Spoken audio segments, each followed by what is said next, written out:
Halo, selamat pagi Sobat Blue Santama.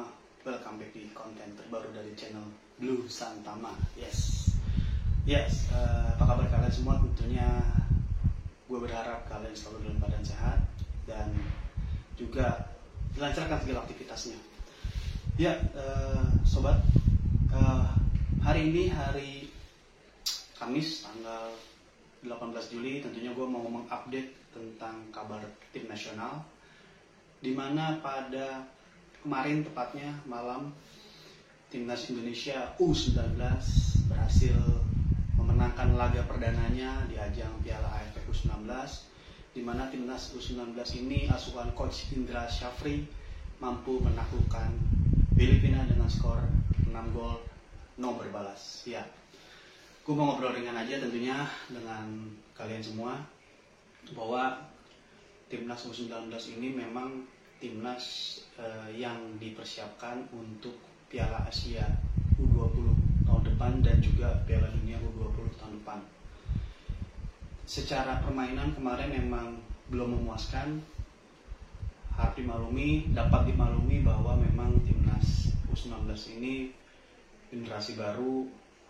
Ada beberapa pemain yang merupakan jebolan dari U16, dimana seperti Iqbal, kemudian Vigo, itu merupakan pemain-pemain yang pernah bermain di Timnas U16 yang sempat merasakan juga juara di AFF U16. Jadi kalau kita ngobrol tentang pertandingan semalam, memang Timnas asuhan Coach Indra Syafri ini tetap dengan gaya main Coach IS ya. Coach Indra Syafri kan identik dengan gaya main mengandalkan sayap, kemudian melakukan cutback. Nah, kemarin terlihat jelas banget tuh, dimana Coach Indra benar-benar menerapkan itu. Ya bisa dibilang karena mungkin lawannya Filipina, jadi sangat efektif ya. Banyak gol tercipta dari skema seperti itu. Contoh kemarin di gol pertama kan bermain cutback dari sisi kiri antara Doni Tri Pamungkas mengirimkan umpan kepada Arliansyah ya, dengan sangat sempurna diselesaikan oleh Arliansyah, membuat timnas kita unggul. Dan juga beberapa skema serangan yang identik tapi memang cenderung skemanya sama, yaitu bermain sayap, lebih mengoptimalkan sisi kiri, kemudian melakukan cutback gitu ya. Ini terlihat juga dari gol-gol yang tercipta. Memang ada 2 gol yang diciptakan oleh Iqbal melalui bola mati ataupun crossing dari sisi kiri. Dan uniknya memang kita benar-benar memanfaatkan sisi kiri kita yang memang cukup kuat ya, dimana di situ Doni Tri Pamungkas memang sangat fasih. Karena sebetulnya kemarin timnas kita sudah mulai membiasakan atau menerapkan formasi 3 back ya. Jadi kemarin itu dari 3 back yang bermain ada Buffon, Alvarez, kemudian Iqbal, dan satu lagi Doni Tri. Sebelah kan 3 back. Cuma memang karena kita sudah berinisiatif menyerang, jadi Doni Tri yang sebetulnya bermain di wing back lebih sering naik tuh. Karena memang nyaris tidak ada peluang dari Filipina yang membahayakan ya. Jadi ya dapat dipahami sih kalau misalnya memang pemain-pemain kita cenderung bermain lebih ofensif dan memang membutuhkan banyak gol ya. Karena kita ini kan tergabung di grup yang relatif ringan. Di situ ada Filipina, kemudian ada juga Kamboja dan juga Timor Leste. Jadi harusnya sih kita dengan sangat mudah bisa lolos ya. Dan pertandingan kemarin memang terlihat banyak pemain yang memberikan energi positif ya. Dalam arti memang para pemain Timnas U19 ini bermain dengan keyakinan, dengan semangat tinggi, apalagi bermain di kandang sendiri ya, di Gelora Bung Tomo. Tentu ini membuat para pemain Timnas merasa dukungan dari pemain ke-12 itu. Dan gue perlu apresiasi juga tentang penampilan dari Arliansyah ya. Arliansyah tampil bagus menurut gue. Dia tampil banyak memberikan offensive daya serang kepada tim U19, dan juga tentunya tidak perlu dikesampingkan peran dari Dennis Figo, kemudian dari Tony Firmansyah ya yang bermain mobile di lini tengah, dan ini juga memberikan satu energi positif kepada timnas U19. Namun ada beberapa catatan mungkin ya kepada striker nih.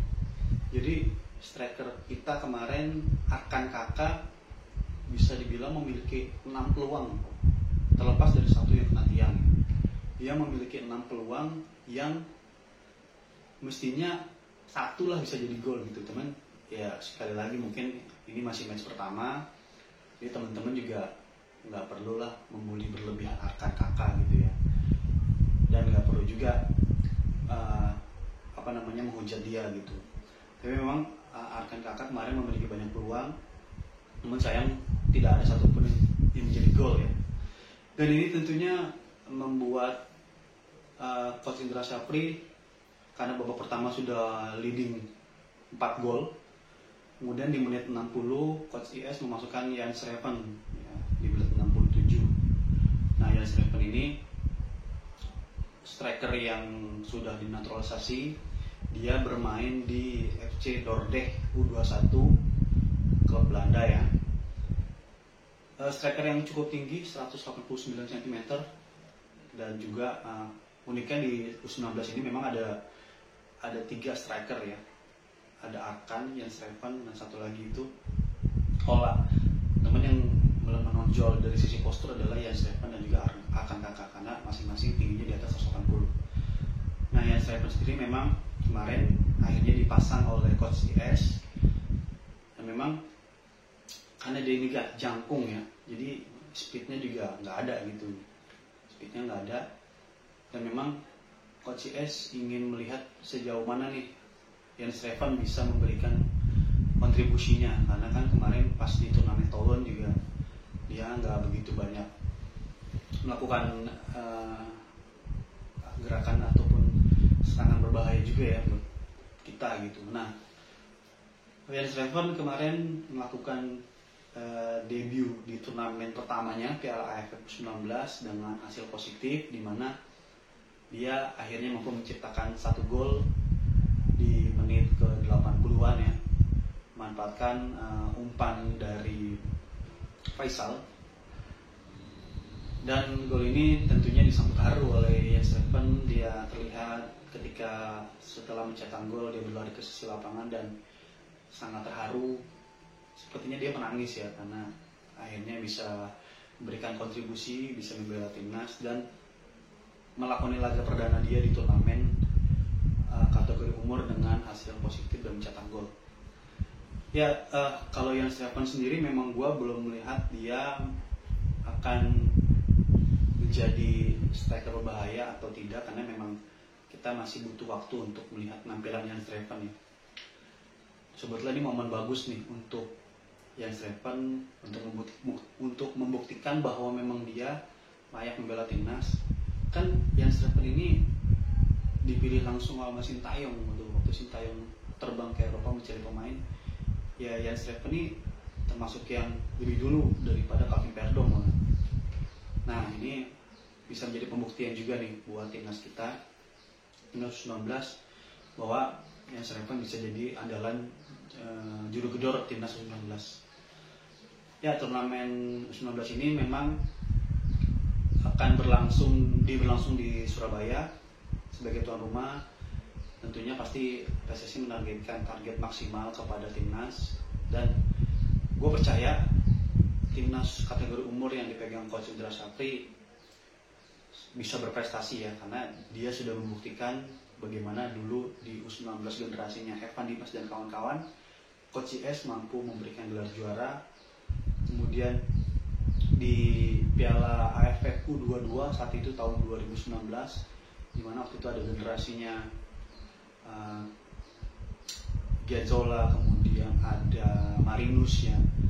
Coach IS lagi-lagi bisa memberikan Piala AFF U22 saat itu, dan yang tentunya kita masih ingat semua tahun lalu di SEA Games, Coach Indra Syafri akhirnya memutus rangkaian buruk SEA Games dengan memberikan medali emas kepada timnas U23 setelah hampir lebih dari 30 tahun ya kita nggak pernah merasakan medali emas lagi dari cabang sepak bola di SEA Games.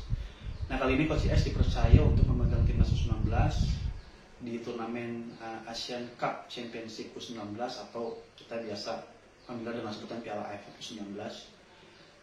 Mestinya sih ini menjadi satu gelar yang bisa diraih ya, terlebih kita main di rumah sendiri gitu, di tanah sendiri, dan tentunya didukung oleh supporter timnas Indonesia yang fanatik yang mendukung timnas kita untuk bisa berprestasi di kancah ASEAN ya, kategori umur gitu.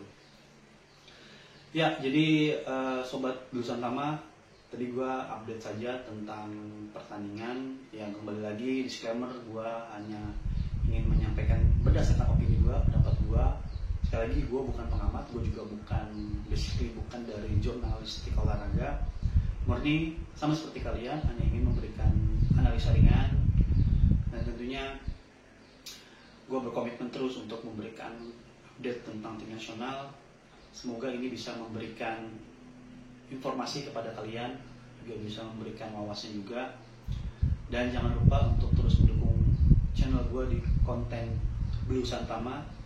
Kita membahas tentang perkembangan sepak bola internasional, dan jangan lupa juga membahas sepak bola lokal dan timnas Indonesia tentunya.